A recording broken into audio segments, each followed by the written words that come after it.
मारियन्ते लोकतमा सिद्धि लोकतमा साहु लोकतमा केवली पट्टतम धर्मम लोकतमा चत्तारि शरणं पवज्जामि अरियन्ते शरणं पवज्जामि शरणं जवानी केवली पंडितम धर्मम शरणम पवज्जामि। बोलो भगवान महावीर स्वामी की जय। जय।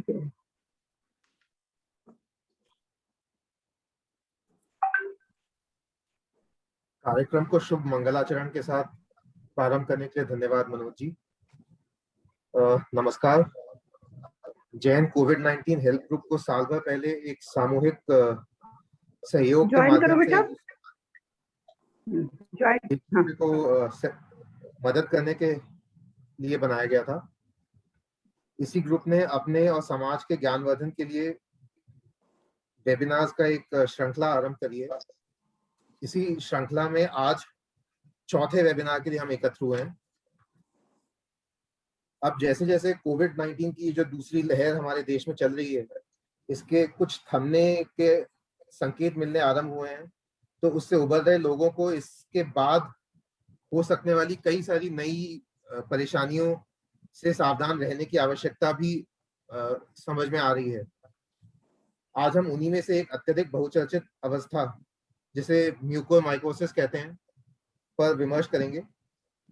इसे आम लोग प्रायः ब्लैक फंगस के नाम से जानने लगे हैं। इसी विषय पर बात करने के लिए आज हमने डॉक्टर ईशा जैन को आमंत्रित किया है। डॉक्टर ईशा एक ईएनटी सर्जन है और नोएडा के कैलाश हॉस्पिटल में कंसल्टेंट के तौर पर कार्यरत हैं। डॉक्टर ईशा को स्टेज देने से पहले मैं श्री अनिल जैन अंकल को आमंत्रित करना चाहूंगा, जो इस ग्रुप के पीछे के हृदय एवं मस्तिष्क हैं, जो इस ग्रुप के बारे में और इस श्रृंखला के बारे में कुछ बताएंगे। अनिल जैन अंकल, आप ले लें। थैंक यू डॉक्टर गौरव। आज हम चौथी बार इस श्रृंखला में, या पांचवी बार कहूं तो पांचवी बार हम मिले हैं। और ये जो श्रृंखला हमने चलाई है वो बेसिकली एक छोटा सा हमारा ग्रुप है। उस छोटे ग्रुप के वेलनेस का विचार कर पिछले वर्ष अप्रैल में जब लॉकडाउन हुआ था, उस समय हमको लगा कि शायद कुछ व्यवस्थाएं हमको अपने घर पर करनी पड़ेंगी और डॉक्टर्स के साथ कंसल्टेशन करना पड़ेगा और एक दूसरे की मदद करनी पड़ेगी। तो बेसिकली ये ग्रुप जो बना, ये सेल्फ हेल्प ग्रुप था। इस ग्रुप को जब हम लेकर चले और जब तक हम फरवरी मार्च तक पहुंचे, तब तक हमको लगा कि इस ग्रुप ने अपना मकसद अचीव किया। यदि कोई पेशेंट हुआ तो उसको हमने ठीक किया, और बहुत अच्छे से डॉक्टर शशांक, जिन्होंने सबसे पहले हमको इस टाइप के ग्रुप और इस टाइप के ग्रुप के अंदर किस तरीके से ऑक्सीजन कंसंट्रेटर्स वगैरह की व्यवस्था करनी है, कौन कौन सी मेडिसिन लेनी है, कैसे ऑनलाइन कंसल्टेशन करना है, तो इस बात की उन्होंने चर्चा पिछले साल अप्रैल में हमारे साथ की। इस साल जब हम पहुंचे तो जब हमने ये सेकंड म्यूटेशन देखा, तो सेकंड म्यूटेशन को देखकर लगा कि स्थिति शायद न केवल हमारे कंट्रोल से, हमारे व्यवस्था की कंट्रोल से भी बाहर निकलती जा रही है। और कहीं ना कहीं हमको खुद ही अपने घर पर न केवल क्लिनिक क्रिएट करना पड़ेगा, बल्कि सारी व्यवस्थाएं हमको घर पर करनी पड़ेंगी। और क्यों ना हम इस समय ये जो टेक्नोलॉजी का टाइम है, डिजिटल मीडिया का टाइम है, इस मीडिया का उपयोग करते हुए हम जो भी प्रश्न हमारे सामने आ रहे हैं, जो भी समस्याएं हमारे सामने आ रही हैं, घर से हम बाहर जा नहीं पा रहे, लॉकडाउन का शिकार हैं और लॉकडाउन रहना पड़ेगा, क्योंकि मास्क, सोशल डिस्टेंसिंग के साथ साथ बहुत ज्यादा जरूरी है कि किसी टाइप का कनेक्शन किसी के साथ ना हो, तो शायद इस समस्या का समाधान जल्दी हो जाएगा। तो इसमें हमने सोचा कि यदि हमको भी नहीं जाना पड़ेगा तो कम से कम एक मदद राष्ट्र की होती है, और हम यदि बाहर नहीं निकलेंगे तो कम से कम ये भी हमारा एक कंट्रीब्यूशन है कि ना तो हम घर पर लाएंगे और ना ही हम अपने माध्यम से किसी को पहुंचा पाएंगे। इस श्रृंखला में हमने सबसे पहला कार्य किया, डॉक्टर हमारे शशांक सिंघल, इन्होंने एक प्रोफेसर हैं कॉलेज में, पल्मोनोलॉजिस्ट हैं। जब हमने देखा कि बहुत सारे लोग चेस्ट की समस्या के शिकार हो रहे हैं, ऑक्सीजन की प्रॉब्लम्स हो रही हैं, और इसके बाद कहीं ना कहीं उनकी वैल्यूज कुछ इतनी डैमेजिंग हो जाती हैं कि वो उस समस्या से जूझना मुश्किल होता जा रहा है, तो हमने उनको आमंत्रित किया और उन्होंने हमको एड्रेस किया। पहला हमारा वेबिनार था जो आपको यूट्यूब पर भी देखने को मिलेगा।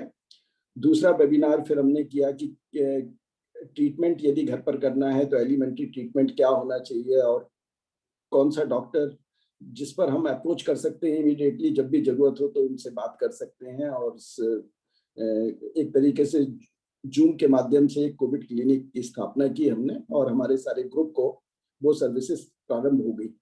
इसके बाद फिर हमने इसी विषय को आगे लेकर चले तो तीसरा किया, लेकिन जब तक हम तीसरा कर रहे थे तब तक ये जो अभी डॉक्टर गौरव ने बात की, ब्लैक फंगस या मिक्रोमाइकस मेडिकल टर्म्स हैं, जिसको समझा देखा जाना, इसको ब्लैक फंगस कहा तो पता लगा फंगस तो ब्लू कलर का होता है, लेकिन बाद में जब ये ब्लैक हो जाता है तो किस तरीके से वो डैमेज करता है और कहाँ कहाँ डैमेज कर सकता है, इस बात की जानकारी अभी डॉक्टर ईसा जैन हमारे बीच में मौजूद हैं। उनके माध्यम से पता लगा कि अल्टीमेटली ये प्रॉब्लम जो आ रही है वो मुंह के माध्यम से तो आती है, नेजल एरिया से भी आती है। और चूंकि ये ईएनटी सर्जन है तो कहीं ना कहीं हमारे नेजल एरिया का हमारे कान से, ईयर से और हमारे थ्रोट से, तीनों से संबंध है। जब इन तीनों के माध्यम से ये कोरोना का वायरस या साथ में ये उसके साथ में ये जो फंगस जब हमारे शरीर में एंटर करती है तो ये जाकर शरीर के कई सारे अंगों को प्रभावित कर सकती है। अब ये प्रभावित ना करे, ये हमारे सामने एक प्रश्न है। पहले तो कोरोना ना आए, और कोरोना जैसा कोई छोटा, जैसा कि हमको जानकारी मिली कि पहले 5 दिनों में यदि हमने उसको एड्रेस कर लिया तो हम 6वें दिन तक की समस्या लार्जली समाप्त हो जाती है। और हमारा ग्रुप जो है 100 लोगों से ऊपर का है, और 100 लोगों से ऊपर में करीब 50 से ज्यादा लोग संक्रमित हो चुके हैं। और हमने ये पाया है कि 5वें 6वें दिन सब लोग ठीक हो जाते हैं। ऑक्सीजन का छोटा मोटा सपोर्ट चाहिए होता है तो हम सब लोगों के पास ऑक्सीजन कंसंट्रेटर है। लेकिन जब ये ब्लैक फंगस आया तो हमको पता लगा कि भाप लेना ये भी एक माध्यम हो सकता है फंगस जाने का, गरारे करना ये भी एक माध्यम हो सकता है during the time when you are infected by Covid, और फिर जो ऑक्सीजन हम लेते हैं वो भी एक माध्यम हो सकता है, क्योंकि फंगस का प्रवेश हमारे बॉडी में करेगा तो जाकर वो हमको कहीं ना कहीं तंग करेगा। बिसाइड्स दैट पता लगा कि जो हमारा ट्रीटमेंट है उसमें स्टेरॉइड्स का कोई रोल है, वो भी कहीं ना कहीं हमको तंग करता है। और फिर ये वायरस के साथ जब बैक्टीरियल इन्फेक्शन भी साथ में हो जाता है, गला खराब हो जाता है, तो ये बैक्टीरिया और वायरस ये दोनों को लड़ने के लिए और भी जो स्ट्रॉन्ग ड्रग्स आती हैं वो भी कहीं ना कहीं हमारी बॉडी के अन्य क्षेत्रों को अफेक्ट करती हैं। अधिकांश लोग हम सीनियर सिटीजन्स हैं, 60 साल से ऊपर के भी हैं, इसमें बच्चे भी हैं, जबकि बच्चे भी संक्रमित हुए हैं। तो ये समस्या किसी भी तरीके से हमारे शरीर में ना आए, और यदि किसी तरीके से आ गई है तो उसको कैसे पहचानें, और पहचानने के बाद में इसका क्या निदान करें, समय रहते हुए, समय गुजरने के बाद ना करें। कुछ ऐसे लोग हमारे बीच में मौजूद हैं जिन्होंने समय गुजार दिया और उस समय गुजरने के बाद में संक्रमण ज्यादा हो गया, और संक्रमण ज्यादा होने के बाद भी हॉस्पिटल भी जाना पड़ा। कुछ इन्वाइटेड लोग हैं, उन लोगों की केस स्टडी भी हमारे सामने आई है, उसको भी एड्रेस करेंगे ईसा जी। इसके अलावा आप सभी लोग जो यहाँ मौजूद हैं, कहीं ना कहीं आपके नाते रिश्तेदार, आप लोग किसी ना किसी इस प्रश्न के शिकार जरूर होंगे कि उसका समाधान, और वो भी किसी वैज्ञानिक तरीके से, किसी डॉक्टर के माध्यम से हो। तो आप लोगों को भी ये मौका मिलेगा कि आप लोग इन सभी प्रश्नों का जवाब दे पाएं। और मैं आप आमंत्रित करता हूं डॉक्टर ईसा जैन, हमारे, वैसे तो हमारे मित्र की बेटी हैं, लेकिन बहुत ज़्यादा इस विषय के ऊपर उन्होंने काम किया है, समझा है, और आज हमको और आपको सबको न केवल समझाएंगी बल्कि उन्होंने आश्वासन दिया है कि हमारे ग्रुप के किसी भी मेंबर को यदि कोई समस्या आ रही है तो उस समस्या को उनसे पर्सनली कांटेक्ट कर वो एड्रेस कर सकती हैं और कर सकते हैं, और उसकी जो प्रक्रिया होगी वो प्रक्रिया आप उनसे डायरेक्ट फोन करके पूछ पाएंगे। मैं अब आमंत्रित करता हूँ ईसा जी, यू आर मोस्ट वेलकम। जय जिनेंद्र, मेरा आप सभी को बहुत बहुत नमस्कार। मैं सबसे पहले पूछना चाहूंगी कि मेरी आवाज अच्छे से आ रही है या मुझे कुछ अपनी सेटिंग्स को चेंज करना की जरूरत है? आ रही है ईसा, इज फाइन। नहीं, it's fine. Thank you uncle. मैं आज सभी को म्यूकरमाइकोसिस के बारे में बताना चाहूंगी, जिसको हम कॉमन लैंग्वेज में ब्लैक फंगस के नाम से जानते हैं। मैं अपनी तरफ से आपके मन में जितने भी सवाल आ रहे हैं उन सबको एड्रेस करूंगी। अगर मेरी भाषा नहीं समझ आती या किसी चीज को रिपीट करने की जरूरत है, वो मैं एंड में सारी चीजें दोबारा रिपीट कर दूंगी। बेसिक सिंपल लैंग्वेज में म्यूकरमाइकोसिस एक तरीके का फंगल इन्फेक्शन है। म्यूकरमाइकोसिस एक टाइप की फंगस है जो कि बहुत रेयर हुआ करती थी, पर ये रेयर फंगस बहुत सीरियस फंगल इन्फेक्शन कॉज कर देती है ह्यूमन बॉडी में। अब ये फंगस अचानक कहाँ से आ गई? ये पहले से थी या अचानक अभी आई है? ये फंगस एक्चुअल में हमारी एनवायरनमेंट में रहती है। ऐसा नहीं है कि कहीं से आ गई है। ये सॉइल में पैदा होती है, डिकेइंग मैटर में पैदा होती है और उसके फंगल स्पोर्स हमारे पूरे एयर में, एनवायरनमेंट में हर जगह फैल जाते हैं।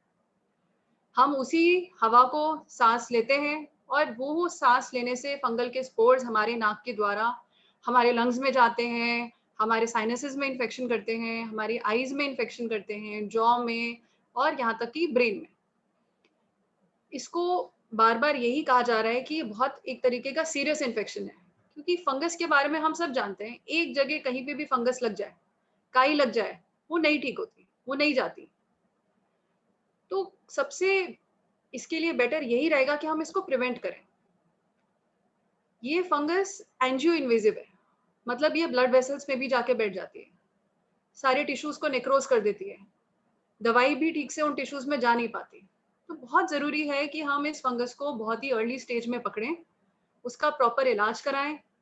पहली बात तो कोई चाहेगा ही नहीं कि किसी को ये चीज हो, तो हम सारी क्या क्या प्रिकॉशंस ले सकते हैं। आजकल कोविड के मरीजों में ज्यादातर ये फंगस पाई जा रही है।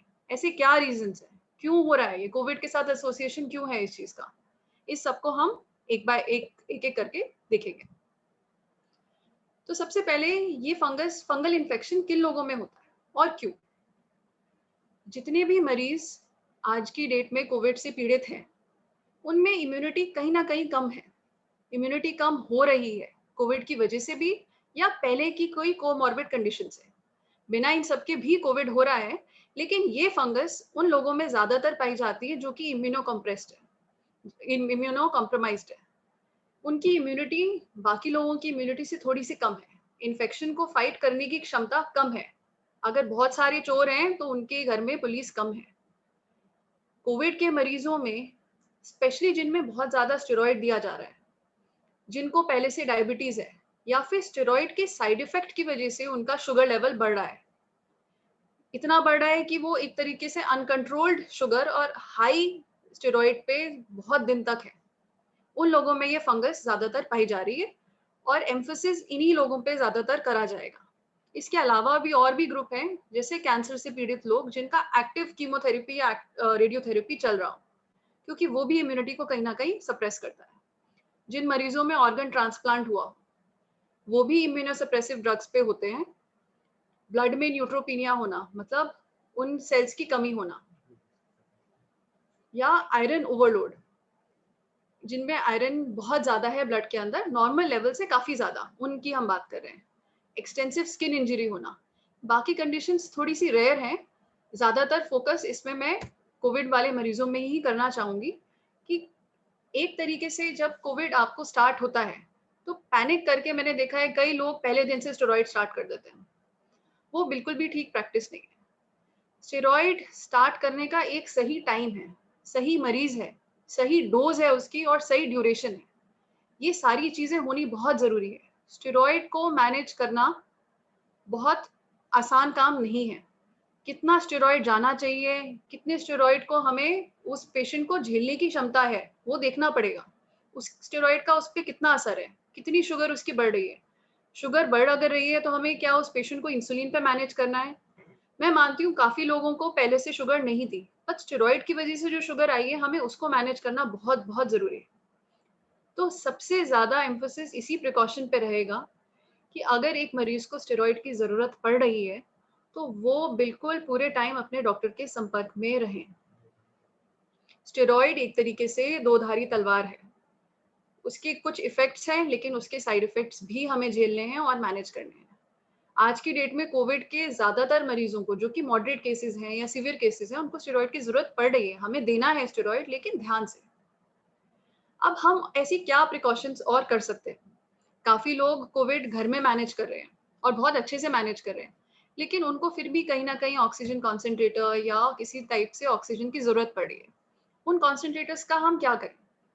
अगर आपके पास एक कॉन्सेंट्रेटर है जो आपने किसी और मरीज से लिया है, तो सबसे पहले हमें उसमें बेसिक हाइजीन प्रैक्टिस करना है।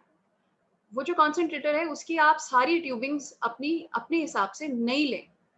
उसका जो मास्क है वो आपका खुद का होना चाहिए, वो आप किसी मरीज से शेयर नहीं करेंगे। उसकी ट्यूबिंग नया पैकेट खोल के, सील पैकेट खोल के आप उसमें लगाएंगे। उसमें पानी का एक बॉटल होता है, उस बॉटल को हम सोप वाटर से धो के अच्छे से स्टेराइल करके उसमें फ्रेश डिस्टिल वाटर भरेंगे। वो वाटर आइडियली आरओ वाटर भी हम ले सकते हैं। उस पानी को हमें आइडियली हर रोज चेंज करना है। उस पर भी डिपेंड करता है कि ऑक्सीजन रिक्वायरमेंट कितनी है, कितने घंटे हम उसको यूज कर रहे हैं, पर उस हिसाब से वो पानी चेंज होता रहेगा। वैसे ही नेबुलाइजर्स के साथ है। नेबुलाइजर के अगर हम देखें तो उसके काफी सारे पीसेस होते हैं।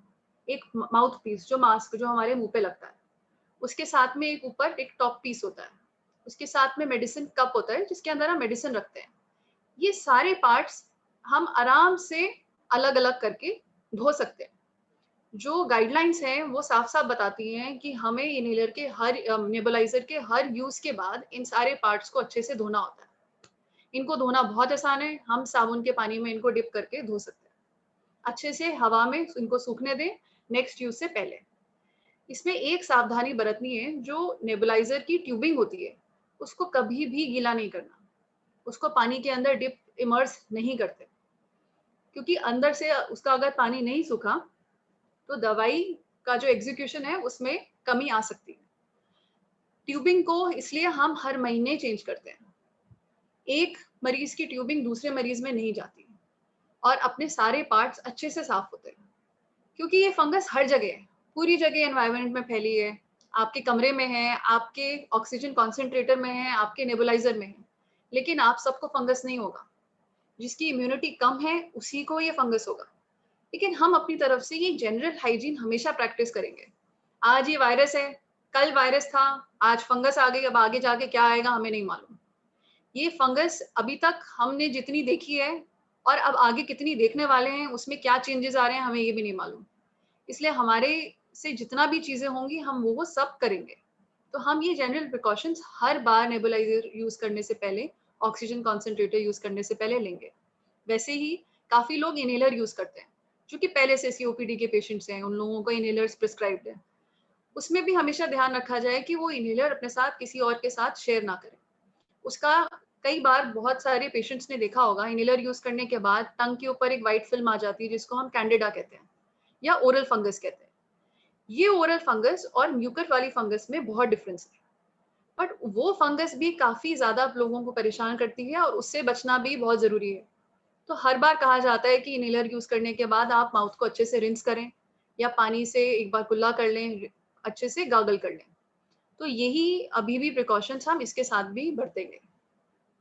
दूसरी काफी सारी स्टडीज में ये आ रहा है कि कोविड के पेशेंट स्पेशली, जैसे जो थोड़े से जनरल कंडीशन जिनके अंदर थोड़ा सा बेटर है, अगर वो बाहर ज्यादातर गार्डनिंग में या सॉइल में के कांटेक्ट में आते हैं तो वो चीज उनको अवॉइड करनी चाहिए, या फिर अच्छे से ग्लव्स पहन के, फुल स्लीव के कपड़े पहन के, फुल अच्छे से ढक के और बहुत अच्छा प्रॉपर मास्क यूज करके ये सब काम कर सकते हैं।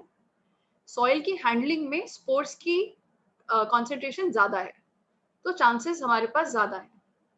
और जहां मैं मास्क की बात करना चाह रही हूँ, मैं एक और चीज जरूर सबके नोटिस में लाना चाहती हूँ कि अक्सर ओपीडी में बैठे हुए बहुत मरीजों को हम देखते हैं जो कि अनफॉर्चुनेटली पिछले साल से आज तक एक ही मास्क को यूज कर रहे हैं। एक N95 रेस्पिरेटर है जो वो साल भर से चला रहे हैं। अगर 3 टायर मास्क यूज कर रहे हैं तो उसको 100 बार यूज कर रहे हैं। ये बिल्कुल भी ठीक प्रैक्टिस नहीं है। उसके अंदर भी बहुत गंदगी होती है, क्योंकि हम सांस लेके उसके अंदर जो उसके माइक्रोफाइबर्स हैं उसके अंदर जर्म्स इकट्ठे कर रहे हैं और वही जर्म्स हम डायरेक्टली खुद इनहेल कर रहे हैं। तो मास्क को प्रॉपरली चेंज करना बहुत जरूरी है। कपड़े वाले मास्क को धोएं, 3 टायर मास्क को डिस्कार्ड करें एक यूज के बाद। रेस्पिरेटर्स को जितना उनकी वैलिडिटी है सिर्फ उतना ही यूज करें। ऐसे कोविड के पेशेंट्स जिनको हाई स्टेरॉइड चल रहा है, जिनकी शुगर लेवल ज्यादा है, वो डस्टी एरियाज में जाना अवॉइड करेंगे, कंस्ट्रक्शन साइट्स पे जाना अवॉइड करेंगे, बाहर धूल मिट्टी में जाना अवॉइड करेंगे। फिर से रिपीट करना चाहूंगी कि सबसे ज्यादा इंपॉर्टेंट है अपनी शुगर का मैनेजमेंट करना। अब अगर हम सोचें कि हमने कोविड को भी हराना है, हमें कोविड की दवाइयाँ भी लेनी हैं, क्योंकि वो आपके सीधा लंग्स पे अटैक कर रहा है, प्लस उसकी दवाइयों से हमें ये फंगस की कॉम्प्लिकेशन हो रही है। हमें मैनेज सारी चीज़ें करनी है, हमें छोड़ना एक भी चीज़ नहीं है। ये मल्टीपल टीम अप्रोच है। सारे डॉक्टर्स एक साथ इसमें लग के काम करेंगे। अपने डॉक्टर से बात करने में हिचकिचाएँ नहीं। कुछ भी डाउट होता है उसको बार-बार पूछें। ये बीमारियाँ ऐसी हैं जो कि जिसके बारे में बहुत ज़्यादा एग्ज़ैक्ट प्रोटोकॉल्स नहीं हैं।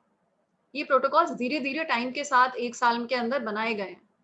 हर पेशेंट में कभी-कभी वो प्रोटोकॉल को हमें कस्टमाइज़ करना पड़ता है। किसी एक पेशेंट में किसी चीज़ की ज़रूरत है, किसी पेशेंट में दूसरी चीज़ की ज़रूरत है। तो जनरल ट्रीटमेंट जो किसी एक पेशेंट को दिया गया, वो सब लोग फ़ॉलो नहीं करेंगे। अब फंगस से बचने के लिए हमारे पास कोई प्रोफाइलैक्सिस नहीं है। अगर हम सोचें कि हमें कोविड हो गया, हम स्टेरॉइड खा रहे हैं और हम एक या एंटी फंगल दवाई पहले से लेना स्टार्ट कर दें, तो शायद हमें फंगस नहीं होगी। ये गलत है। म्यूकरमाइकोसिस से बचने के लिए प्रिवेंटिव मेडिकेशन कोई नहीं है। इसकी कोई वैक्सीन नहीं आती और इसको ट्रीट करने की दवाइयाँ जो हम आगे डिटेल में डिस्कस करेंगे, वो भी गिनी-चुनी हैं। अब ये सब हमें पता है, हमें प्रिकॉशन रखने हैं। इम्यूनिटी पे ही सारी बात आके अटकती है, तो हम इम्यूनिटी को कैसे बूस्ट करें? हम घर में बैठे हैं, हमें कोविड नहीं है या कोविड है भी, तो हमें सबसे पहले इन सारी बीमारियों से लड़ना है। पहले से ही तैयार हो जाएँ। हम वेट नहीं करेंगे कि हमें हो गया और उसके बाद हम प्रिकॉशंस ले रहे हैं। हम पहले से ही अपने डाइट को कंट्रोल करेंगे। अब इम्यूनिटी कैसे बूस्ट करी जाए? मतलब मुझसे जब भी कोई ये पूछता है, मैं उनको देख के समझ जाती हूँ कि वो मुझसे कुछ एक एक रामबाण पूछना चाह रहा है कि आप हल्दी खा लो या आप अदरक खा लो या आप काढ़ा पी लो। ऐसा नहीं है। हमें वेल बैलेंस्ड मील लेना पड़ेगा हर रोज़। ये तपस्या हमें रोज़ करनी है। एक दिन कर लिया, परसों हमने अच्छा खाना खाया, आज हम कितना मर्ज़ी जंक खा सकते हैं, ऐसा नहीं होगा। इससे हमें रोज़ निकलना है। वेल बैलेंस्ड डाइट का मतलब क्या है? स्पेशली डायबिटिक या कोमॉर्बिड पेशेंट्स में हमें कार्बोहाइड्रेट्स की मात्रा सबसे कम रखनी है। लोएस्ट फॉर्म में कार्बोहाइड्रेट्स रहेंगे, जिससे आपका blood sugar level, blood pressure level सब कंट्रोल में रहे। प्रोटीन्स सबसे ज़्यादा हमारी बॉडी में बिल्डिंग ब्लॉक्स होते हैं, जिससे हमें मैक्सिमम एनर्जी आती है। उसका इंटेक हम सबसे ज़्यादा रखेंगे। सब्जियाँ, फल, फ्रूट्स, वेजिटेबल्स जिसमें सारे एसेंशियल मिनरल्स, विटामिन्स सब हैं। हम मल्टीविटामिन्स के पीछे भाग रहे हैं, हम अपनी डाइट में भी उनको इनकॉर्पोरेट कर सकते हैं। ऑब्वियसली उनसे एकदम से डेली रिक्वायरमेंट अगर पूरी नहीं हो रही तो हम सप्लीमेंट्स लेंगे। लेकिन हमारा फ़र्ज़ बनता है कि हम 3 टाइम ढंग से स्क्वायर मील्स लें। हमें प्रोबायोटिक्स लेने की भी ज़रूरत है। प्रोबायोटिक्स हमारी गट को स्ट्रॉन्ग करता है। हमारी ज़्यादातर सारी इम्यूनिटी गट में रहती है। हमें शुगर को भी कंट्रोल करना है, तो डायबिटिक पेशेंट्स को फ्रूट्स वगैरह भी बिल्कुल ध्यान से ही खाने हैं, जैसे आपको एडवाइस है वैसे ही करना है। उतना ही इम्पोर्टेंट है प्रॉपर वाटर का इंटेक। पानी 8 से 10 ग्लास पानी पीना ही पीना है। अगर किडनी पेशेंट्स को मना है या हार्ट पेशेंट्स को मना है, वो अलग बात है, बट इन जनरल पानी का इंटेक बिल्कुल प्रॉपर रखना है। प्रॉपर स्लीप होनी चाहिए। 6 से 8 घंटे की अनइंटरप्टेड पीसफुल स्लीप बहुत ज़रूरी है। मतलब इससे आसान क्या होगा? अच्छे से खाना खाइए, अच्छे से पानी पिए और अच्छे से सो जाएँ। टेंशन हो रही है, सबको हो रही है, सब घबरा रहे हैं। बट ये एक बेसिक चीज़ है जो कि I think we owe it to our body. ये हमें करना ही करना है। आज ही वायरस आ गया ऐसा नहीं है। आगे भी बहुत सारी बीमारियाँ आएँगी, उसके लिए हमें आज से ही फिट रहना है। सर्वाइवल हमेशा फिटेस्ट का ही होना है। ये चीज़ें करना बहुत आसान है। एक बार इसका रूटीन बन जाता है, आप उसको चेंज नहीं कर पाओगे। इसमें और एक एक इम्यूनिटी बूस्टिंग जो हम सजेशन सबको देते हैं, जो किसी को पसंद नहीं आता, वो है एक्सरसाइज करना। थोड़ी-सी एक्सरसाइज रोज़ करनी बहुत ज़रूरी है। किसी भी फॉर्म की एक्सरसाइज, स्पेशली ब्रीदिंग एक्सरसाइजेस, क्योंकि ये सारा खेल अभी लंग्स का है, तो हमें अपनी डीप ब्रीदिंग एक्सरसाइजेस कर करके अपने लंग्स को स्ट्रॉन्ग करना है। थोड़ी मेडिटेशन हमारे स्ट्रेस लेवल्स को कंट्रोल करने में हेल्प करेगी।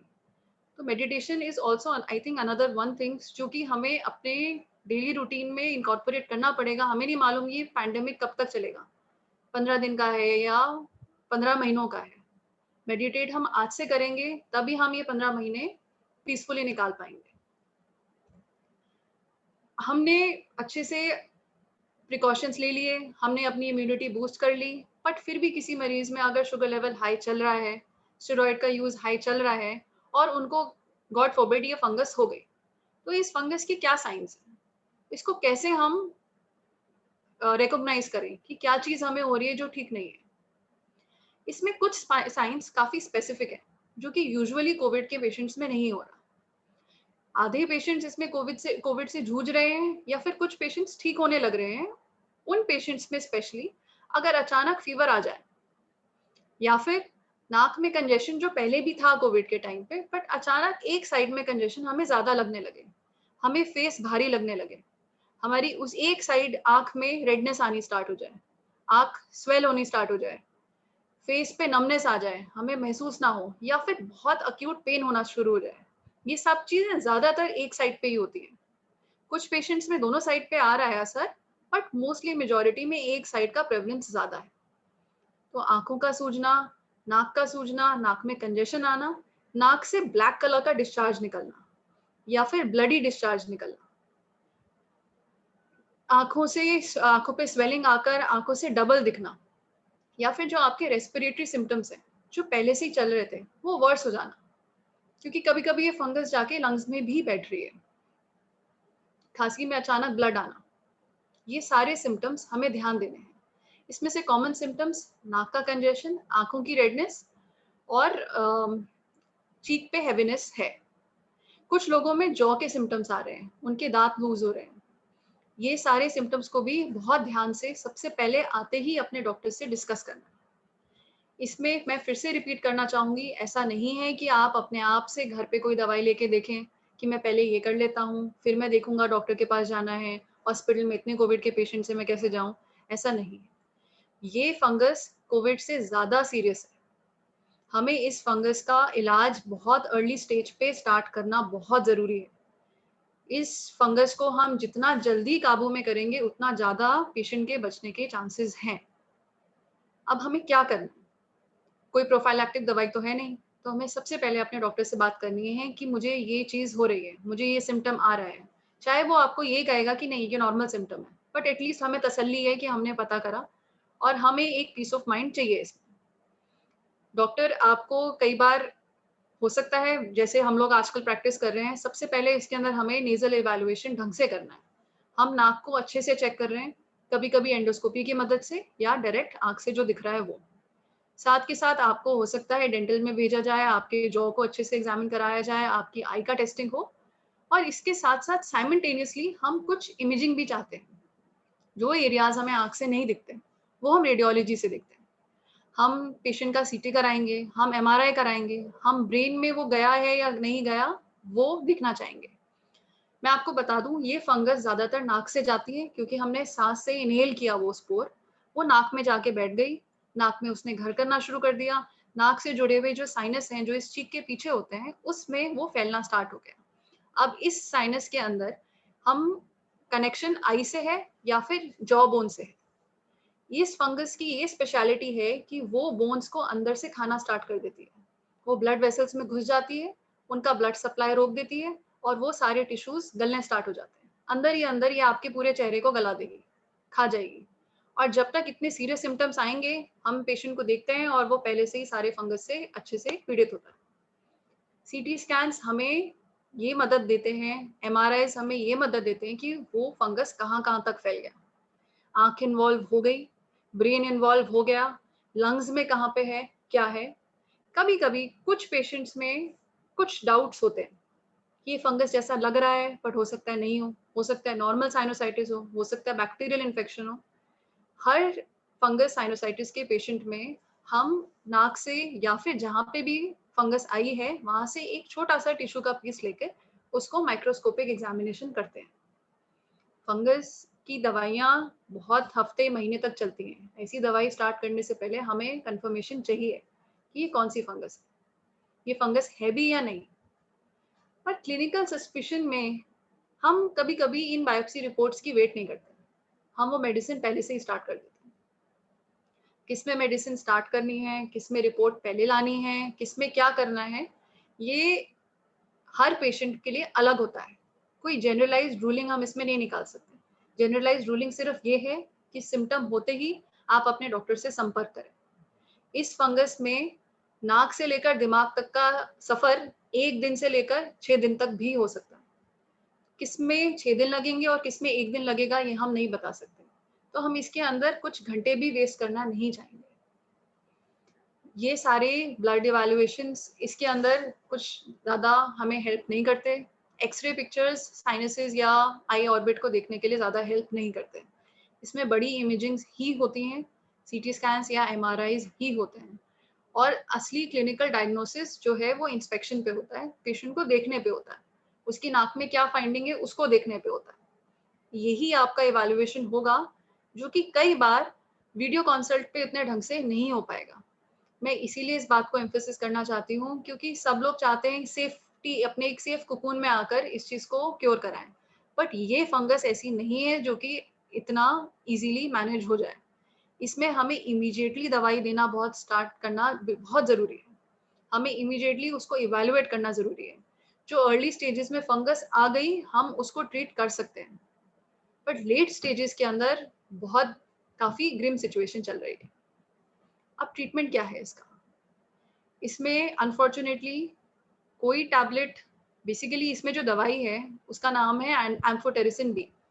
लाइपोसोमल हम यूजुअली इसको यूज़ करते हैं, बट ये जो दवाई है ये हमेशा इंजेक्शन के फॉर्म में ही जाती है। इसकी कोई टैबलेट, कोई सिरप नहीं है। ये इंजेक्शन बहुत एक तरीके से शरीर पे भारी रहता है। ये इजीली देने वाला इंजेक्शन नहीं है कि हम देके देख लेते हैं, या हमें थोड़ा सा लग रहा है हम पहले 1-2 इंजेक्शन लेते हैं फिर आगे ट्रीटमेंट देखेंगे। इसमें ऐसे नहीं कर सकते हम। हमें अच्छा क्लिनिकल सपोर्ट चाहिए इस इंजेक्शन को स्टार्ट करने से पहले। ये इंजेक्शन के 5-6 वायल्स यूजुअली 1 दिन का डोज बनाते हैं। वो डोज भी ग्लूकोज के साथ मिलकर over a period of 3 to 4 hours में आपको मिलती है। उसमें भी देखा जाता है कि काफ़ी किडनी पे, काफ़ी लिवर पे इस इंजेक्शन का इफ़ेक्ट है। सब में नहीं है, पर जिनमें पहले से लिवर किडनी डिजीज़ है, उनमें हम ढंग से ये दवाई दे भी नहीं पाते। जिन मरीज़ों को इसकी सबसे ज़्यादा ज़रूरत है, जिनकी इम्यूनिटी कम है, जो इस बीमारी को झेल ही नहीं पा रहे, वो इस दवाई को भी इतने ढंग से नहीं झेल पाते। तो इसीलिए इन केसेस में सबसे ज़्यादा बचाव है और अर्ली डिटेक्शन है। मैं बार-बार इसी चीज़ को रिपीट कर रही हूँ, बट ये सबसे इम्पोर्टेंट है। अगर किसी मरीज़ में हम ये इंजेक्शन नहीं दे पा रहे, किसी की किडनी या लिवर पे इतना डैमेज है कि हम इसको यूज़ नहीं कर पा रहे, और टैबलेट्स आती हैं और एंटी फंगल्स आते हैं, पोसाकोनाज़ोल है, आइसोवुकोनाज़ोल है, बट इनका थोड़ा-सा लिमिटेड इस पे इफ़ेक्ट है। बट येस, हम इनको यूज़ करते हैं, कई बार हम इन दोनों को साथ में यूज़ करते हैं। इसके अलावा जो इसका इक्वली इम्पोर्टेंट इलाज है, वो है सर्जरी। अर्ली अगर पेशेंट आ गया जिसके सिर्फ नाक में है या साइनसेस में है या थोड़ा-थोड़ा हमारा जॉ बोन इन्वॉल्व हो रहा है, हम सबसे पहले उस सारे एरिया को साफ करके निकालने की कोशिश करेंगे। जो टिश्यू डैमेज हो गया, उस टिश्यू को तो डैमेज हमने निकाल दिया।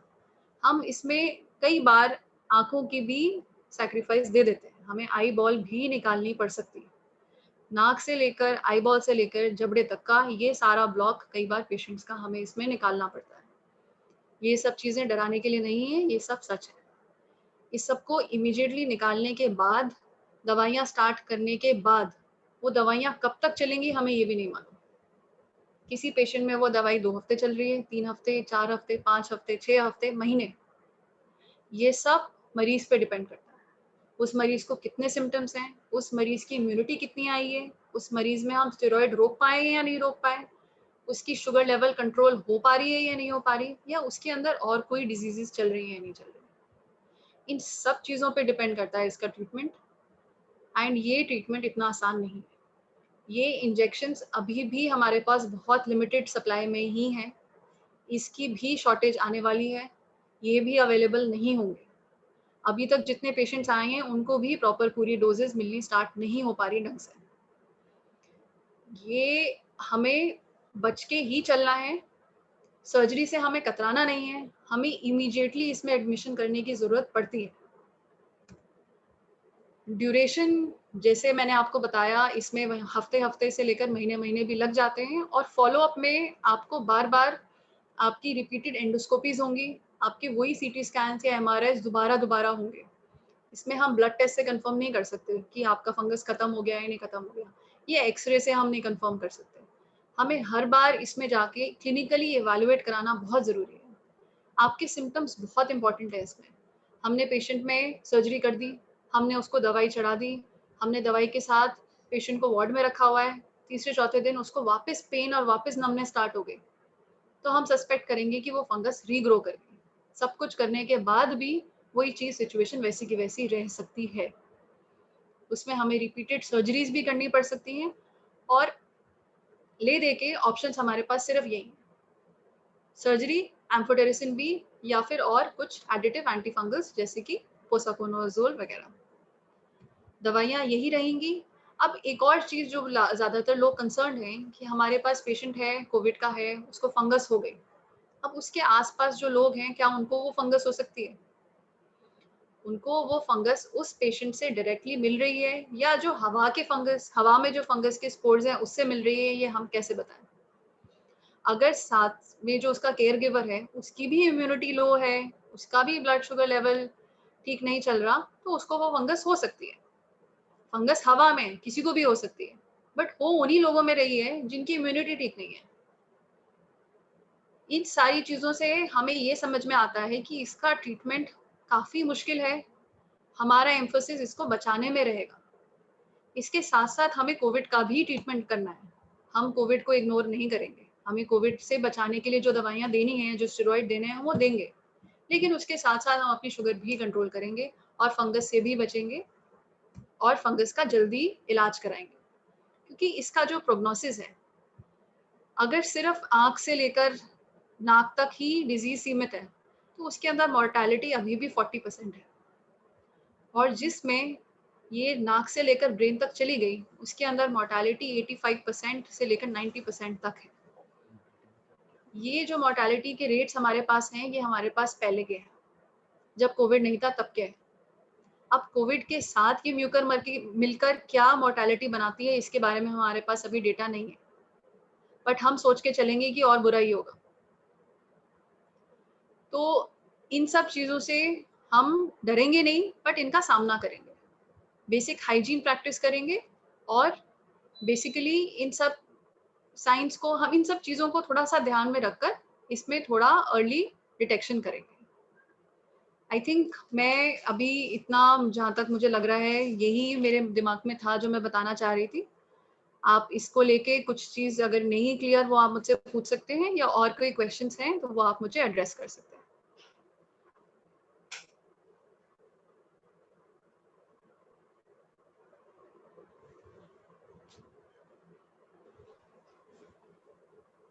Thank you doctor Isha. जी डॉक्टर। बहुत अच्छे से आपने सारे प्रश्न जो किसी के मन में उठ सकते थे सबको एड्रेस कर दिया। काफी हद तक जो दुविधाएं इस बीमारी को लेकर सबके लोगों के दिमाग में रही होंगी वो क्लियर हो गई होंगी, पर फिर भी किसी को इस विषय पे कोई भी और स्पष्टीकरण चाहिए तो वो अपने प्रश्न कर सकते हैं। अपने जूम पे आप प्लीज हैंड रेज करिए, जिसके भी हाथ उठा हुआ रहेगा हम उसको आमंत्रित करेंगे अपनी समस्या प्रस्तुत करने के लिए। ईसा जी, एक मेरा प्रश्न है, क्योंकि हम ये सारा जैन वेलनेस ग्रुप है जी और जी हम सब लोग जैन समाज के लोग हैं जी और जैन समाज जो है वो चतुर्विज्ञ संघ के रूप में जाना जाता है, जहाँ पर हम श्रावक हैं, श्राविकाएं हैं, जी साधु हैं और साध्वियां हैं। इन जी। चार लोगों को मिलकर हमारा ये समाज बनता है। हम्म, जब मैं ये देखता हूँ कि आपने हम लोगों को तो सुरक्षित कर दिया और हम लोगों को लेक्चर भी दे दिया, हम लोग ध्यान भी रखेंगे, प्रिवेंशंस की बात भी आपने पूरी की, मेडिकेशंस भी हम लोगों के लिए बताया क्या हो सकता है, कौन कौन सी सर्जरीज होंगी और इस पर हमको क्या किस तरीके से इम्यूनिटी डेवलप करनी है उसके बारे में भी आपने चर्चा की। मैं देख पा रहा हूँ कि हमारा समाज जो है दिगंबर और श्वेतांबर, इसमें यदि हम इस विषय को इस तरीके से समझें कि इसके जाने का माध्यम, चाहे वो फंगस को जाना हो, चाहे वो कोरोना के वायरस को जाना हो या किसी भी अदर किस्म के बैक्टीरियाज को जाना हो जो फैटल हो सकता है, ये हर व्यक्ति में जा सकता है। जी वो व्यक्ति साधु भी हो सकता है, वो श्रावक भी हो सकता है। आज हमारे यहाँ ना तो कुछ संप्रदाय में हम देखते हैं कि वो मुंह पर पट्टी लगाते हैं, उसे मुंह पट्टी कहते हैं, जी लेकिन वो नाक पर पट्टी नहीं होती है। इसी तरीके से एक संप्रदाय, दूसरा संप्रदाय जो है वो फिर भी एक रुमाल का इस्तेमाल कर लेता है इस तरीके के उससे बचने के लिए, या इस तरीके से अपने को बचाने के लिए कर सकता है। लेकिन जो तीसरा संप्रदाय है, उस संप्रदाय में तो किसी भी किस्म के वस्त्र का प्रयोग ही नहीं है। तो आज मास्क नहीं लग पाता, आज उनके सामने हम भी जाते हैं, आप भी जाते हैं, और ये पूरा का पूरा वातावरण भी उनके सामने मौजूद है। तो ऐसी स्थिति में हमें उनको कैसे सुरक्षित रखें, ये बड़ा भारी प्रश्न आ गया, क्योंकि नेजल एरिया जब से कनेक्ट हुआ है, जब से कान कनेक्ट हुए हैं, कान भी कनेक्ट हुए हैं, तब से कहीं ना कहीं हमको लगने लगा है कि हमारे साधुओं के ऊपर संक्रमण की संख्या बढ़ती जा रही है। ये जरूर चाहूंगा आज चाहें तो आज एड्रेस करें, नहीं तो इस प्रश्न का को हम फिर से एड्रेस कराएंगे, लेकिन इस समस्या को भी हमको साथ में रखना है, क्योंकि जब चारों रहेंगे तो समाज रहेगा, जब चारों रहेंगे तो धर्म रहेगा, नहीं तो कहीं ना कहीं हमको बहुत बड़ी हानि सहनी पड़ेगी। एक बात तो यह है। दूसरा यह है कि 2 या 3 केसेस हमारे पास डॉक्टर गौरव हैं जो केस स्टडी के लिए थे। यदि वो लोग यहाँ मौजूद हैं और वो उनको यदि हम पहले सामने रख दें डॉक्टर साहिबा के, ताकि उन लोगों के प्रश्नों का जवाब पहले मिल जाएगा, और जो लोग हैंड्स रेस करेंगे उन लोगों को हम बाद में ले पाएंगे। जी जी। जहाँ तक आप अंकल मुझे साधुओं के बारे में बता रहे हैं, मतलब मेरे अंदर से इसमें एक सबसे पहले यही आती है कि हम जैन्स में जितनी अपनी इंद्रियों को काबू रखने की क्षमता है और किसी में नहीं है, और वो हमारे साधु पहले से करते आ रहे हैं। उन्हीं नियमों को वो अपने सिद्धांतों में लेते हैं। तो अब इसके अंदर इम्यूनिटी जो बढ़ाने के लिए जो सबसे ज्यादा इम्पोर्टेंट चीजें हैं वो यही हैं। हमें सारी चीजों को कंट्रोल करना है। तो कंट्रोल हम इनसे ज्यादा अच्छा तो नहीं कर सकते, कंट्रोल करना तो ये हमें सिखाते हैं। तो ये बात बिल्कुल ठीक है, बट इम्यूनिटी डेवलप करने पे ही ये सारी इन सब चीजों का एक्चुअल में डायरेक्ट इम्प्लीकेशन है। अगर इम्यूनिटी अच्छी है, अगर डाइट अच्छी है, अगर हमारी बॉडी स्ट्रांग है, डिजीज नहीं है, तो हमें इन सब चीजों से डरना नहीं। हमारे पास पहले से ही ये स्ट्रेंथ है जो कि हम इन सारी डिजीजेस को फाइट कर रहे हैं। बाकी और क्या प्रिकॉशन ले सकते हैं, सोशल डिस्टेंसिंग तो पहले से ही है, सारी साफ चीजों को साफ यूज करना पहले से ही है। बाकी इसमें हम आगे अगर कुछ और सोच के या कुछ कर सकते हैं, वो मैं जरूर आप आगे डिस्कस करना चाहूंगी। हम पेशेंट्स को ले सकते हैं। डॉक्टर गौरव, आप एक एक करके आप मुझे बता सकते हैं। इसमें से कुछ मैं बताना चाहूंगी, कुछ केसेस का मेरे पास जो समरी आई थी, अनफॉर्चुनेटली आज थोड़े से एक पेशेंट के साथ मेरे पास हॉस्पिटल में कुछ कॉम्प्लिकेशन की वजह से मैं ढंग से रिपोर्ट नहीं देख पाई। तो हो सकता है आपको वही इन्फॉर्मेशन मुझे दोबारा देनी पड़े, प्लीज बेयर विद दैट। थोड़ा सा मैं हो सकता है आपसे समरी दोबारा से पूछूं, और उस हिसाब से आप मुझे अपने क्वेश्चंस बता सकते हैं। डॉक्टर ईशा, जैसा कि अनिल जान अंकल ने कहा, हमारे पास ये 3 केसेस की समरीज हमें डिस्कस करने के लिए हैं। जी एक अनुज जी हैं जो अभी 10-11 तारीख को डिस्चार्ज हुए हैं, एक मिसेस भल्ला हैं, और एक नवनीत जी हैं। तो जी इनमें से कौन कौन अभी है यहाँ पे, वो मैं जानना चाहता हूँ। अनुज जी, नवनीत जी, आप मिसेस भल्ला, आप लोग कोई है क्या अभी?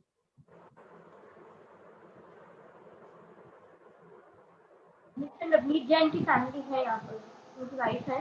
हाँ, तो आप आ जाएं। बताइए प्लीज।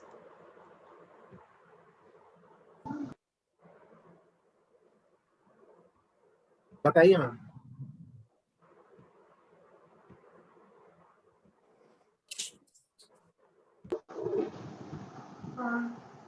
हेलो, या उनकी फैमिली 14 अप्रैल को उन्होंने वैक्सीनेशन का फर्स्ट डोज लिया था, और उसके नेक्स्ट डे से उनको फीवर आया था 15 डेज से, 101 fever 5 to 6 days on end of था। बट उनको ये लगा वो वैक्सीनेशन है, तो इसीलिए वो डिले हो गया कोविड टेस्ट करवाने में। उसके बाद 23 अप्रैल की मॉर्निंग उन्होंने ऑक्सीमीटर से चेक किया तो ऑक्सीजन लेवल ड्रॉप हो चुका था 75 तक। ये सिम्टम आने के कितने दिन बाद की बात बता रहे हैं आप? 23 7 दिन।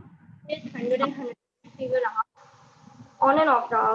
ले लिया मेडिसिन तो कम हो गया फीवर, फिर एक दिन नहीं आया, फिर नेक्स्ट डे आ गया। तो वो लोग नहीं समझ पाए थे कि शायद वो कोविड के सिम्टम हो सकता है। फिर फीवर रहते रहते 23 अप्रैल को उनको ऑक्सीमीटर से देखा उन्होंने तो ऑक्सीजन लेवल ड्रॉप हो चुका था।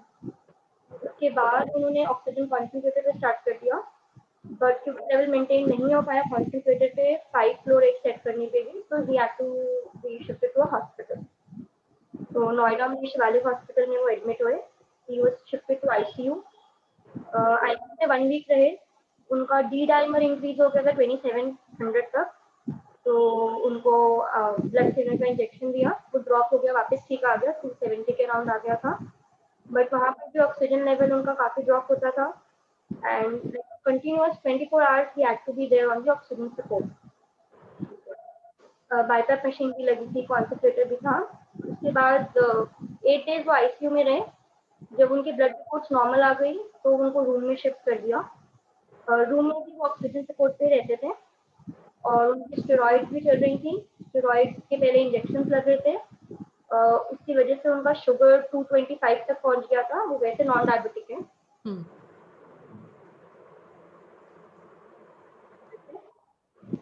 उसके बाद जब वो रूम में थे तो उनका सिटी स्कैन एक्चुअली काफ़ी लेट हुआ है, तो सिटी स्कैन 8 मई को हुआ है और सिटी स्कैन का स्कोर 17 आउट ऑफ 25 था 8 मई को, almost 20 days after the first symptom. उसके बाद उनकी बाकी क्योंकि ब्लड प्रोफाइल नॉर्मल थी तो इंजेक्शन डिसकंटिन्यू हो गए एंड मेडिसिन टैबलेट कंटिन्यू हो गई। वो 8 mg वंस अ डे थी और बाकी चल रही हैं। उसके अलावा वो डिस्चार्ज हो गए हैं, 13 में डिस्चार्ज हो गए हैं, घर पर आ गए हैं। तो घर पर उनकी कफ सिरप चल रही है, एक एंटीबायोटिक चल रही है, एक निमटीना 150 mg चल रही है और शुगर के लिए मेडिसिन चल रही है, लिव 52 चल रही है एंड प्रिस्क्राइब है वंस अ डे। उसके अलावा अभी उनका ऑक्सीजन लेवल ऐसा है कि 3 to 4 hours without oxygen support भी मेंटेन हो जाता है 90 के अराउंड। बहुत अच्छा। भी उनका 95 तक पहुंच जाता है। बट जैसे उनकी कोई एक्टिविटी करते हैं, जैसे वॉशरूम गए, यूरिन पास किया, स्टूल पास किया, फिर मील्स के बीच में जब वो उतारते हैं कॉन्सेंट्रेटर या ऑक्सीजन सपोर्ट तो कभी कभी 85 पे भी ड्रॉप हो जाता है। तो वो जब ऑक्सीजन सपोर्ट लगाते हैं वो ठीक हो जाता है, बट मतलब ऑक्सीजन सपोर्ट की उस टाइम जरूरत पड़ती है जब एक्टिविटीज हो रही होती है कोई बॉडी से। तो उसके अलावा वो घर पर है अभी पूरा मेंटेन करने आइसोलेशन। और अभी आप ऑक्सीजन कितना दे रहे हो ये भी बता दो। हाँ, मतलब ऑक्सीजन जैसे ओवरनाइट अगर वो नहीं लगाते तो सुबह मॉर्निंग में उठते ही उनको 5 पे सेट करना पड़ता है। एटलीस्ट 4 to 5 आवर्स वो सेट करते हैं तो 95 तक आ जाता है। फिर वो उसको ऑक्सीजन सिलेंडर का उसका जो कॉन्सेंट्रेटर है उसका वो फ्लो रेट कम कर देते हैं तो 3 के अराउंड मेंटेन हो जाता है। और कितनी देर तक के लिए लगाना पड़ता है? जैसे जब अगर मील के बीच में अकेले उतारेंगे तो वो तब थोड़ा ड्रॉप होगा, फिर 80-85 से वो लगा लेंगे तो ठीक रहेगा और जब उतार भी देते हैं तो रहता है लाइक 3 to 4 आवर्स मेंटेन हो जाता है 90 के अराउंड। ये जो ऑक्सीजन रिक्वायरमेंट है ये दिन पर दिन बेटर होती जा रही है या उतनी की उतनी है? थोड़ा इम्प्रूवमेंट तो है, जैसे पहले सिर्फ 2 आवर्स तक मेंटेन होता था और उसके बाद 90 के नीचे ड्रॉप होता था। अब वही थोड़ा स्ट्रेच होकर 3 to 4 आवर्स, कभी कभी 5 आवर्स भी हो जाता है। ओवरनाइट भी कभी कभी ऐसा होता है वो 1 o'clock उतार देते हैं और नेक्स्ट 6 o'clock के लगाना पड़ता है सुबह। जी जी। सो मैम मैं बेसिकली इसमें थोड़ा स्टार्टिंग से स्टार्ट करना चाहूँगी। जैसे कि नवनीत जी के साथ हुआ, ऐसे कई पेशेंट सामने आ रहे हैं जिनको वैक्सीनेशन के बाद फीवर आता है और वो फीवर वैक्सीन से है या कोविड से है, इसमें थोड़ा कन्फ्यूजन होने के चक्कर में ट्रीटमेंट थोड़ा डिले हो रहा है। तो इसके अंदर थोड़ा-सा क्लियर कट है, जो वैक्सीन की वजह से फीवर आएगा, जो सिम्पटम्स आएँगे वो माइल्ड सिम्पटम्स होंगे। फीवर आ भी रहा है तो वो क्रोसिन से टूट जाएगा। वो फीवर 2 दिन से ज़्यादा नहीं आएगा। 2 या 3 दिन मैक्सिमम आपके सिम्पटम्स रहने चाहिए जो माइल्ड हैं। अब कोविड आपको उस दिन जिस दिन वैक्सीन लगवाया उस दिन नहीं हुआ। कोविड को आपकी बॉडी में घुसे हुए 14 डेज तक हो सकते हैं। आपने कोविड किसी इंसान से कैच किया, आपको सिम्टम ज्यादातर लोगों को 5 दिन में आ रहे हैं, कुछ लोगों को 8 दिन में आ रहे हैं, कुछ लोगों को 14 डेज में आ रहे हैं। वैक्सीन की वजह से फीवर आया, अब उस फीवर से ही कोविड आपका बाहर सामने निकल कर आया। बट इसमें सबसे पहले ये ध्यान दें कि 2 दिन से ऊपर अगर सिम्टम आ रहे हैं तो आप इसको फीवर को इवैल्यूएट कराने में सोचें। ट्रीटमेंट सब लोगों का सेम नहीं है, किसी में ऑक्सीजन की रिक्वायरमेंट हो रही है, किसी में ऑक्सीजन की रिक्वायरमेंट नहीं हो रही। जैसे कि आप बता रहे हैं, ट्रीटमेंट मेरे हिसाब से अच्छे से हो गया, अभी ऑक्सीजन रिक्वायरमेंट धीरे धीरे करके कम हो रही है। अब जितना लंग डैमेज हो गया है, जो आप जानते हैं कहीं पे भी चोट लगती है उसका निशान बन जाता है चोट का, वैसे ही लंग में जो डैमेज हो गया, जितना निमोनिया लंग में था उतना ही स्कारिंग लंग में हो गई, जिसको हम फाइब्रोसिस बता रहे हैं। अब जो फाइब्रोसिस हो गई, वो स्कार को श्रिंक होने में टाइम लगेगा। कितना टाइम लगेगा मैं नहीं बता सकती, कोई भी नहीं बता सकता। कुछ लोग हफ्तों में ठीक हो रहे हैं, रिकवर हो रहे हैं, कुछ लोग महीनों में रिकवर हो रहे हैं, और कुछ लोगों को अनफॉर्चुनेटली बहुत कम लोगों को लाइफ लॉन्ग ऑक्सीजन सपोर्ट की जरूरत भी पड़ रही है। तो जहां तक ऑक्सीजन रिक्वायरमेंट कम हो रही है और जितनी आप बता रहे हैं वो बहुत ज्यादा रिक्वायरमेंट नहीं है, तो बिल्कुल ठीक है, आप ध्यान रखें, हर चीज का ध्यान रखें, सारे प्रिकॉशंस रखें। ऑक्सीजन मेरे हिसाब स्टेरॉइड मेरे हिसाब से और टेपर हो जाएगा, ऑक्सीजन रिक्वायरमेंट भी टेपर हो जाएगी और धीरे धीरे बेटर हो जाएगा। इतना तो सीडीसी के गाइडलाइंस में 3 मंथ्स का कोविड ट्रीटमेंट बता रहे हैं, 3 मंथ्स तक कोविड का असर आपकी बॉडी में रहता है। तो इसमें ज्यादा डरने की चीज नहीं है, बट हाँ सतर्क रहने की चीजें हैं, क्योंकि जैसे आप बता रहे हैं और जो हम टॉपिक पे डिस्कस कर रहे हैं, आप नेजल सिम्टम्स और इस टाइप के सिम्टम्स पे थोड़ा सा चौकन्ना रहें। बाकी पेशेंट जनरली अपना normal day to day activity कर सकते हैं। रोज नहाना अच्छा है, रोज कपड़े चेंज करना अच्छा है, बेडशीट्स, पिलो केसेस सब चेंज करना अच्छा है। बालकनी में जाना है या मिट्टी में जाना है, गार्डन में जाना है, मास्क लगा के जाएं, कंस्ट्रक्शन या धूल मिट्टी में मत जाएं। जनरल प्रिकॉशंस रखें और अच्छा सोचें, सब अच्छा ही होगा। शुगर को जरूर मॉनिटर करते रहें, शुगर लेवल हाई नहीं रहना चाहिए। ईशा जी, मैं ये पूछना चाहूंगा कि कई सारे हाथ उठे हुए दिख रहे हैं, आप कितने प्रश्न ले पाएंगी, क्योंकि आपको शायद कोई अपॉइंटमेंट है, आपकी जाना है। अंकल वही है, मैं 3:30 तक ही हो पाएगा, उसमें मैं जल्दी जल्दी आंसर करने की कोशिश कर सकती हूँ। मैं कृष्टि जी, आप अपना प्रश्न करें सबसे पहले जी। Krishti, unmute yourself first. और इन द मीन टाइम मैं एक्नॉलेज कर रहा हूँ प्रेजेंस की doctor Rajeev Chaudhary, ENT surgeon हैं, वो यहाँ मौजूद हैं। डॉक्टर साहब जय जिनेंद्र, आपको नमस्कार। Krishti ji carry on. हाँ Isha ji, I wanted to ask कि कोविड में जिसको स्टेरॉइड नहीं दिया है, are they also at risk of this fungal infection more than normal person, और he is at similar risk as any normal person? So would COVID infection aggravate the risk of this fungus? Yes. So COVID can actually aggravate the risk of this fungus because COVID is again an immunosuppressing disease. Jin diseases में it's not only restrained to diabetes, it can be anything. Whatever is actually resulting in immunosuppression can give rise to mucormycosis. So steroid is also one factor जो कि आपकी immunity को lower करता है. So is COVID. COVID भी आपकी immunity को low करता है. अच्छा. Diabetes. And how long should we look at it? As in, how long should we be careful about it?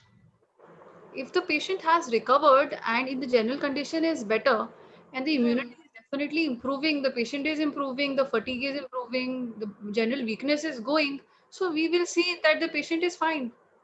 Okay. And as such, living with this fungus is there. Everybody is living with this fungus. That's all. So 18-20 days is, I think, a good period when to watch for, even for persons who didn't have diabetes or steroids. 18 to 20, I would not really know if there's actually a study about this कि कितना दिन है या क्या वो है, but I think general couple of weeks should be more than enough. So 20 means 3 weeks. I think 3 weeks is a good time. Good enough time. Doctor Rajeev Chaudhary, आपने hand raise किया हुआ है, प्लीज कम।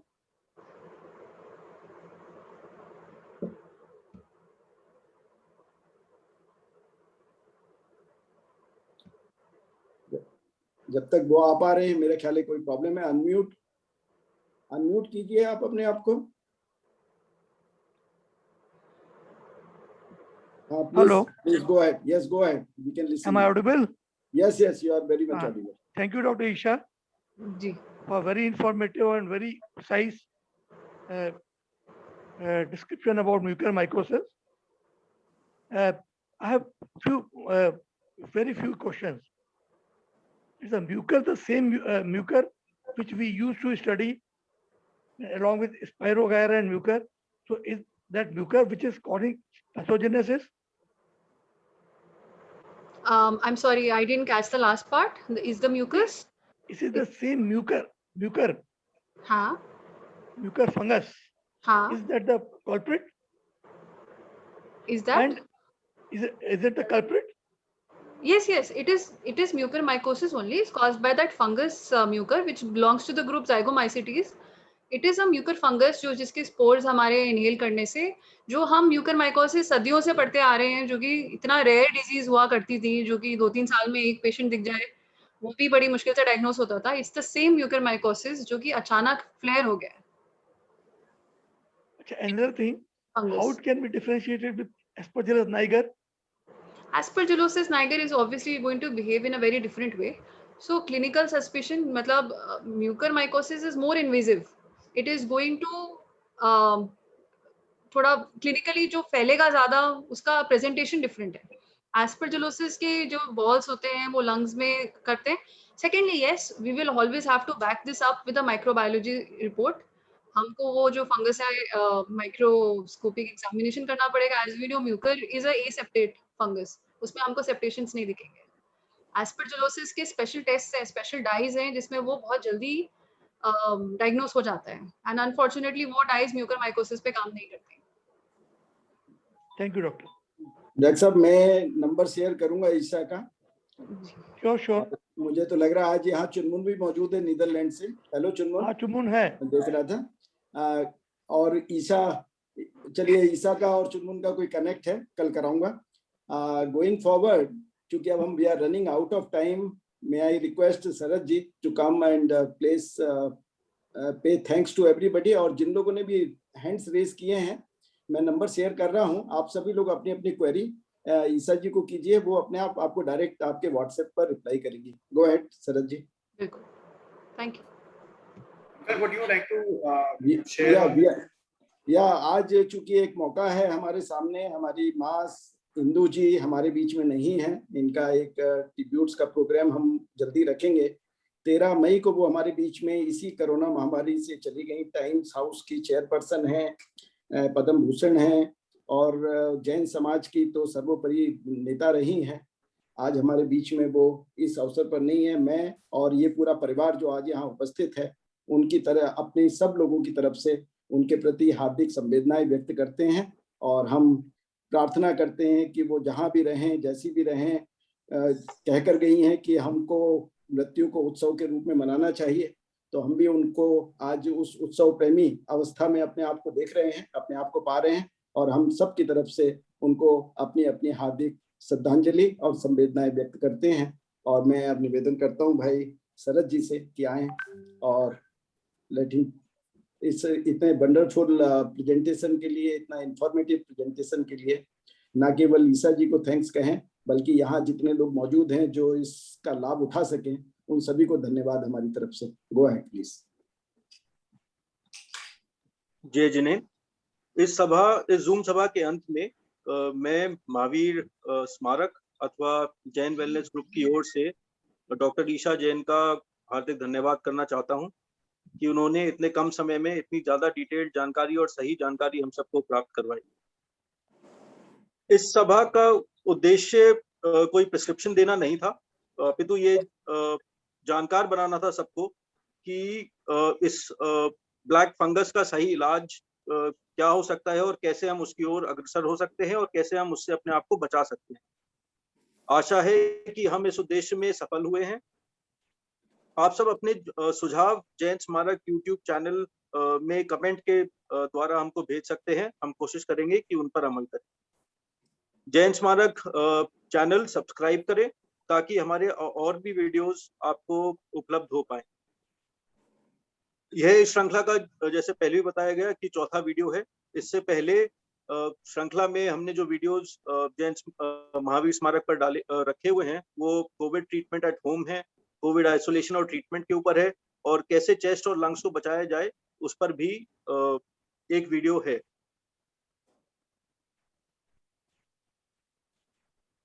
हमारी कोशिश यही है कि इस श्रृंखला को हम जारी रखें और हर हफ्ते एक नया वीडियो एक नए विशेषज्ञ के साथ उपलब्ध कराएं, ताकि हम सबको डॉक्टर व्हाट्सएप की जगह एक सही विशेषज्ञ की राय मिल सके और हम अपनी इलाज और उसका प्रबंधन और प्रिवेंशन खुद कर सके। Doctor Thank you. Isha Jain से संपर्क करने के लिए आप उनको व्हाट्सएप मैसेज कर सकते हैं। व्हाट्सएप मैसेज ही करिए, कॉल मत करिएगा। उनका नंबर स्क्रीन पर आपकी अवेलेबल है। और मैं आपसे रिक्वेस्ट ये भी करूंगा कि उसमें #महावीर स्मारक डालकर मैसेज जरूर भेजें, ताकि उनको पता चल सके कि किस ग्रुप के थ्रू आ रहा है। बाकी मैं सब आप लोग का, जिन्होंने भी आज ये सभा अटेंड करी, अपने सवाल पूछे, मैं होप करता हूं कि उनके सवाल सब आंसर हुए हैं और आगे भी हमारा साथ बनाए रखेंगे। Thank you. Thank you very much. Thank you.